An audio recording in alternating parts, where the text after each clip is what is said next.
I'm a huge visualizer and a manifester. Jim Carrey said those words. He said them to Graham Norton. By then, he was famous, rich, one of the biggest names in Hollywood. But rewind the tape. Before the fame, before the money, Jim Carrey was broke. He slept in a camper van. It was parked on his sister's lawn. He drove a beat-up Toyota. He did open mic nights. Some nights only a few people showed up to watch. One night he didn't go home. He drove up to Mulholland Drive. He parked. He looked out at the city below, a city that didn't know his name yet. Then he pulled out his checkbook. He wrote himself a check for $10 million. In the memo line he wrote, "For acting services rendered." He dated it for the future, Thanksgiving 1995, then he folded it into his wallet. And he kept it there, for years, through the rejections, through the empty fridge, through the flat wallet. That check sat in his pocket. It got worn. It got soft. It was worth nothing, just paper. Then, right before Thanksgiving 1995, something happened. Jim Carrey found out he was getting paid $10 million for one film, Dumb and Dumber. Now, here's what most people miss. They hear this story and think, magic, or luck, or the universe just decided to help him. But something else was happening, something in his brain. It started shifting months before that contract was even signed. Not magic, a mechanism. Here's the science part. Your brain is working right now. Every second it gets hit with about 11 million bits of information. Sounds, faces, conversations, chances, opportunities. But your brain can't process all of that. So it filters.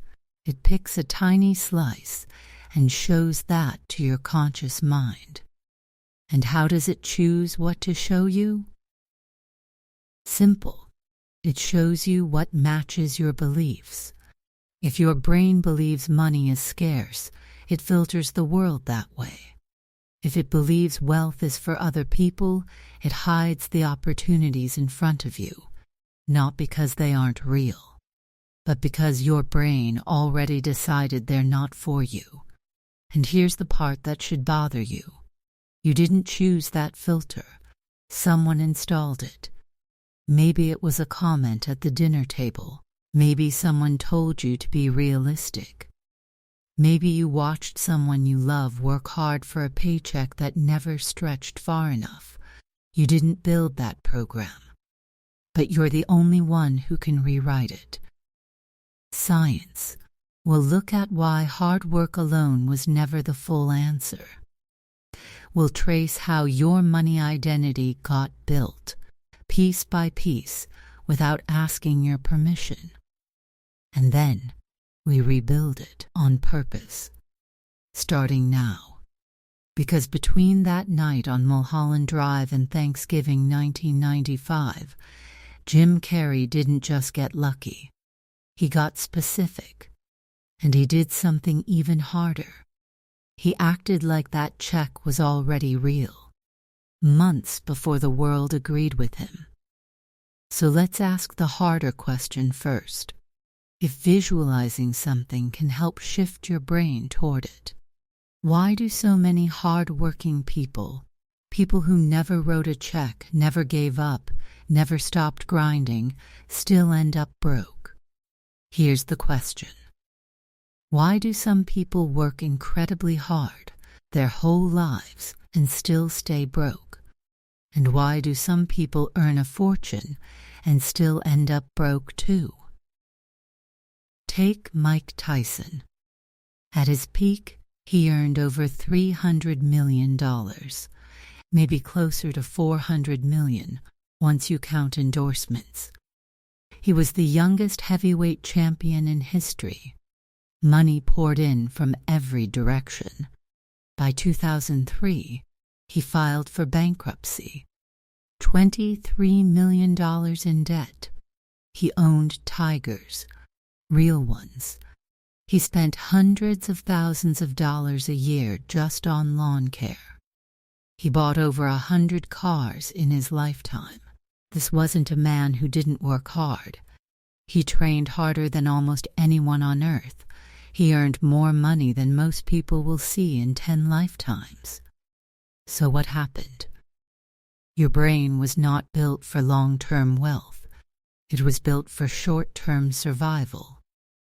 Deep inside your brain sits a small structure called the amygdala.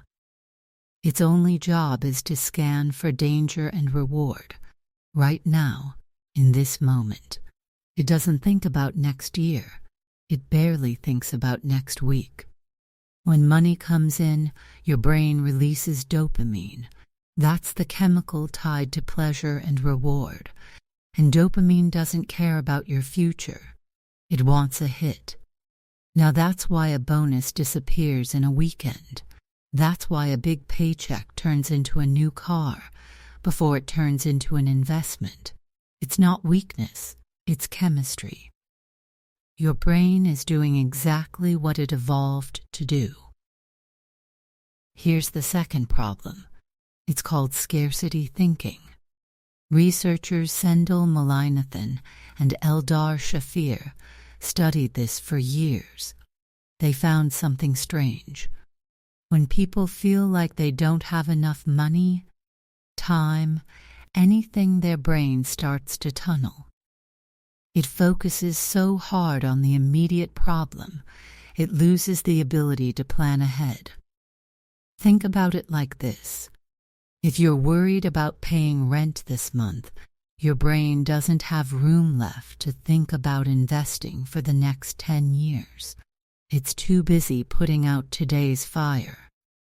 So the future keeps losing, every single time. This is why poverty is so hard to escape.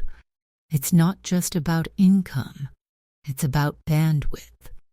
Scarcity eats your ability to think long term. And that keeps you stuck in the exact same loop. Now here's the twist. This same tunnel can trap wealthy people too. Mike Tyson didn't grow up with money. He grew up in Brooklyn, in poverty, in chaos. His father left when he was 2. His mother died when he was 16. That kind of childhood rewires your brain for scarcity. So even when the money finally showed up, his brain was still operating on old programming. Spend it. Enjoy it. It could disappear tomorrow. He wasn't managing $300 million like a wealthy man.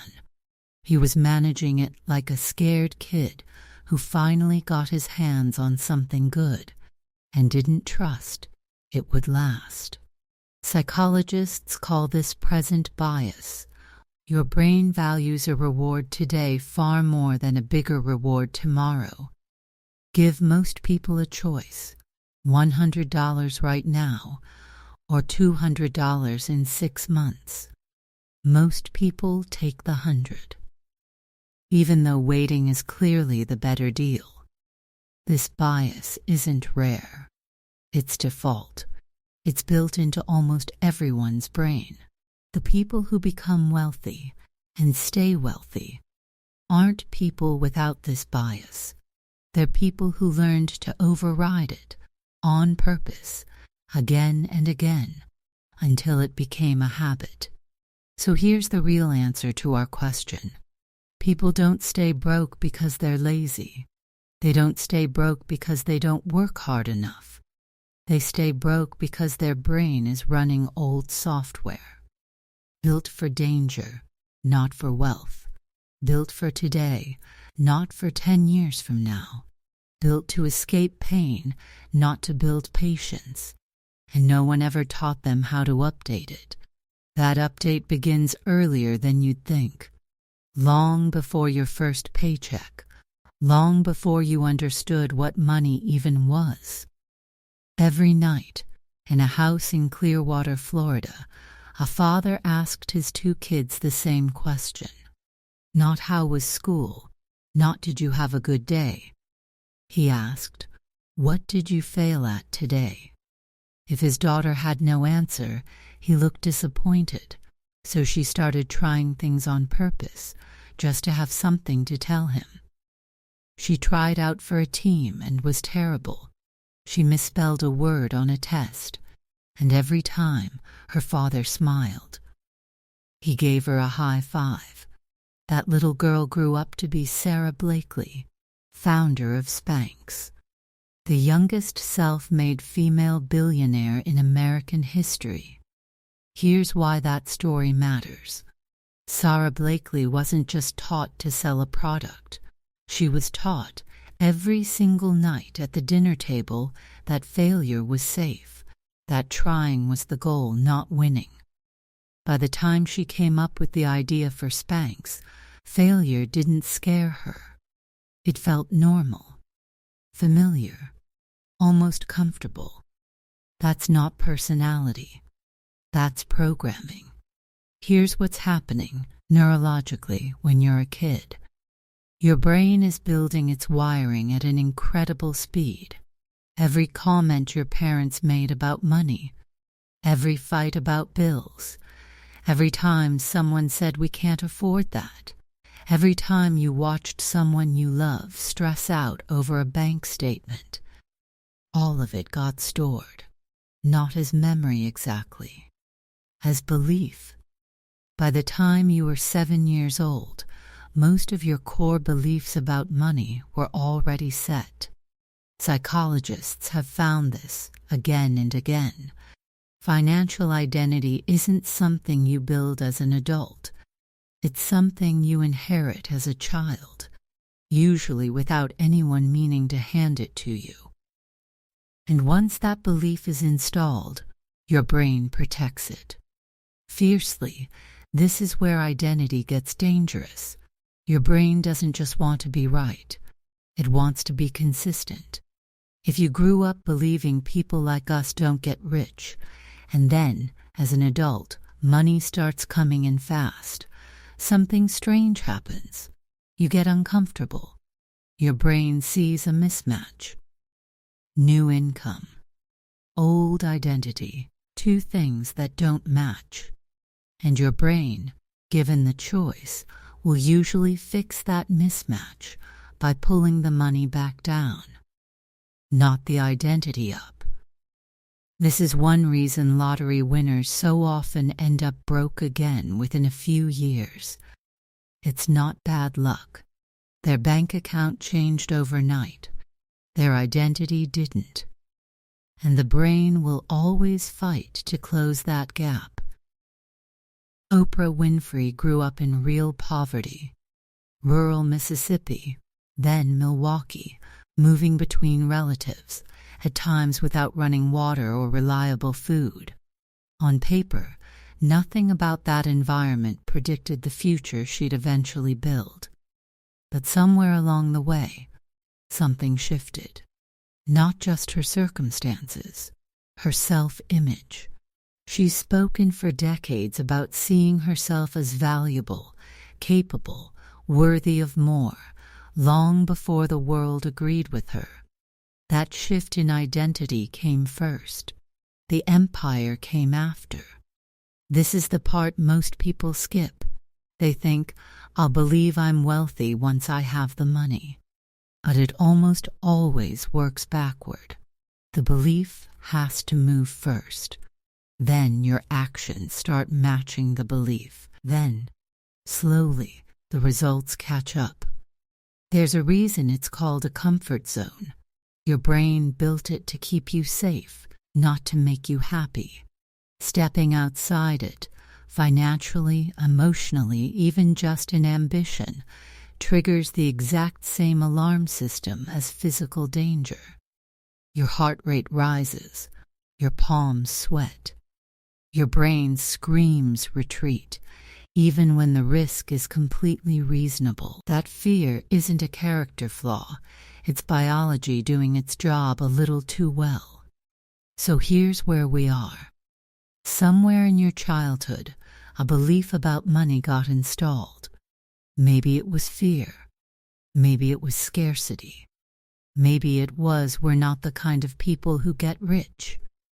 You didn't choose it. But your brain has been protecting it ever since, quietly steering your decisions to stay consistent with it. The good news is simple. If it was built through repetition, it can be rebuilt through repetition. On purpose. This time. And to understand how to rebuild it, it helps to study people who already have. Warren Buffett is one of the richest men who has ever lived. Walk into his office, and you won't find gold trim or marble floors. You'll find paper. Stacks of it. Annual reports. Newspapers. Research. He spends about 80% of his working day reading and thinking. Once, a young student asked him how to prepare for a career in investing. Buffett pointed to a stack of reports and said something simple. Read 500 pages like this every day. That's not a personality trait. That's a habit, repeated for 60 years straight, until it built something most people call genius. Here's the real difference between rich thinking and average thinking. It has almost nothing to do with intelligence. It has everything to do with time. Average thinking asks, what does this get me today? Rich thinking asks, what does this become 10 years from now if I keep doing it? That single shift changes everything. It changes how you spend money. It changes how you spend your evenings. It changes what you say yes to and what you walk away from. This is the power of compounding, and it isn't just financial. Knowledge compounds. Skill compounds. Relationships compound. Buffett's fortune wasn't built in a single decade of brilliant decisions. It was built across 70 years of small, boring, repeated ones. Most people quit long before compounding ever kicks in, because in the beginning, it looks like nothing is happening. Here's another difference. Average thinking treats mistakes as something to hide. Rich thinking treats mistakes as data. Ray Dalio built one of the largest hedge funds in the world. Inside his company, one rule stood above almost everything else. Write your mistakes down. Study them. Talk about them openly, without shame. Most people spend enormous energy avoiding the discomfort of being wrong. Dalio built an entire company culture around getting comfortable with it, faster than anyone else. That's uncomfortable. On purpose. Because discomfort, used correctly, is information. Average thinking avoids discomfort. Rich thinking minds it. There's a famous psychological idea behind all of this. It's called delayed gratification. In the 1960s, researchers at Stanford ran an experiment with children and marshmallows. Some kids ate the one marshmallow in front of them immediately. Others waited, uncomfortable, fidgeting, for a bigger reward later. Later research has questioned exactly how much that single test can predict about someone's life. But the core idea behind it holds up everywhere you look. The ability to sit with discomfort, to delay a smaller reward for a bigger one, shows up again and again in people who build lasting wealth. It's not that wealthy people don't want things now. They do. They've simply trained the muscle that says, not yet. That muscle gets stronger every time you use it, and weaker every time you don't, just like any other muscle in your body. This is the part that should give you hope. None of this requires being born into money. None of it requires a genius-level IQ. Buffett wasn't given a special brain. He built a habit, and he kept it for 70 years. Dalio wasn't born comfortable with failure. He built a system that forced him to face it. Blakely wasn't born fearless. Her father built that in her, one dinner at a time. Rich thinking is not a personality type. It's a set of repeated decisions, made so many times, they stop feeling like decisions at all. They start to feel like who you are. And that's exactly what we're building next. Not just the theory, the actual exercises. The specific daily habits that start rewiring your brain toward that identity, starting today. Everything you've learned so far explains the problem. Your brain was wired for scarcity, for short-term reward, for an identity you didn't choose. Understanding that is important, but understanding alone changes nothing. This is where we rebuild it, piece by piece. Starting with your mornings, here's the science behind everything we're about to do. It's called neuroplasticity. Your brain physically changes shape based on what you repeat. Every time you repeat a thought, a habit, a belief, the neural pathway behind it gets a little stronger. Every time you stop repeating an old one, it gets a little weaker. This isn't a metaphor. It's how the physical brain works. So the real question isn't, can I change my money mindset? The real question is, what am I repeating every single day without noticing? First, morning programming. Most people wake up and immediately check their phone. Email, messages, bad news. Within 2 minutes of waking, their brain is already in reaction mode, absorbing other people's priorities before they've set their own. Try this instead. Before you touch your phone, take 90 seconds. Say, out loud or in your head, one sentence about the person you're becoming financially. Not a wish, a statement. I make calm, clear decisions with money. I am building real wealth, one decision at a time. It feels small. It is small. But repeated daily, for months it becomes the loudest voice in your head, simply because it's the one you hear first. Second, visualization. Done correct. This is where most people get it wrong. They picture a result, a number in a bank account, and stop there. That's daydreaming, not rewiring. Real visualization uses your senses. Picture a specific moment, not I have money. Picture yourself checking your account and feeling calm instead of anxious. What does that calm feel like in your chest? What are you doing right after you check it? Where are you standing?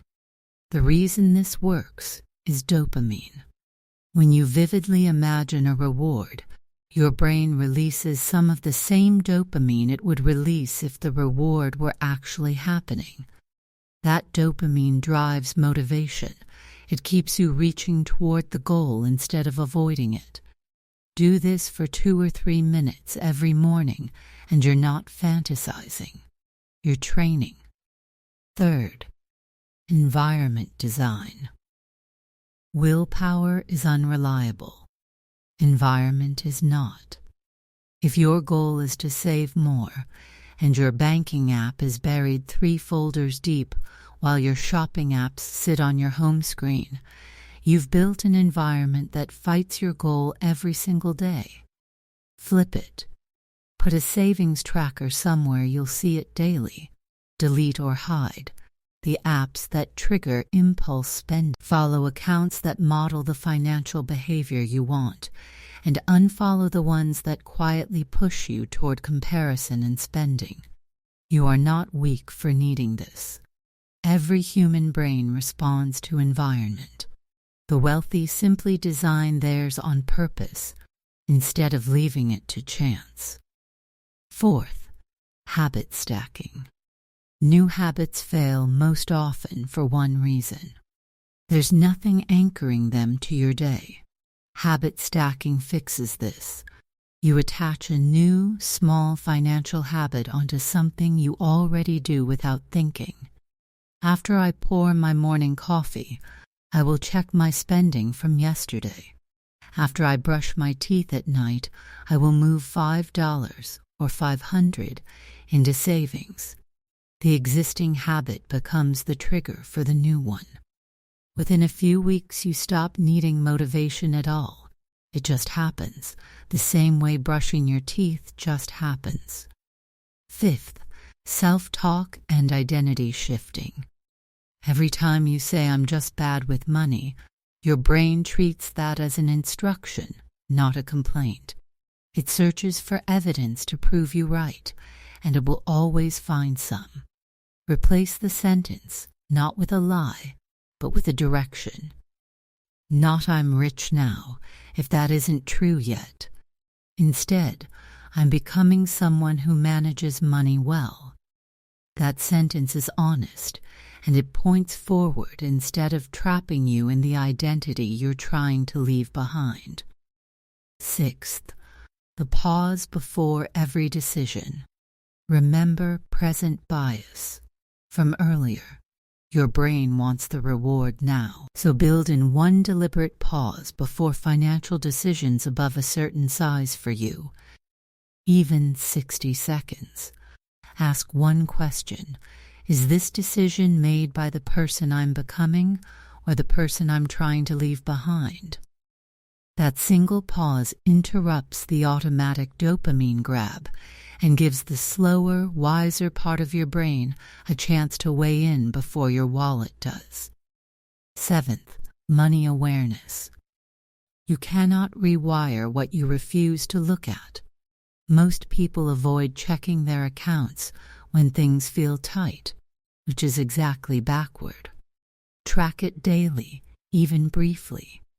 Not with judgment, with curiosity, the same way an athlete studies game footage. Awareness, repeated daily, is what turns scarcity thinking into clarity. None of these 7 habits are dramatic. None of them will change your life in a single day. That's the point.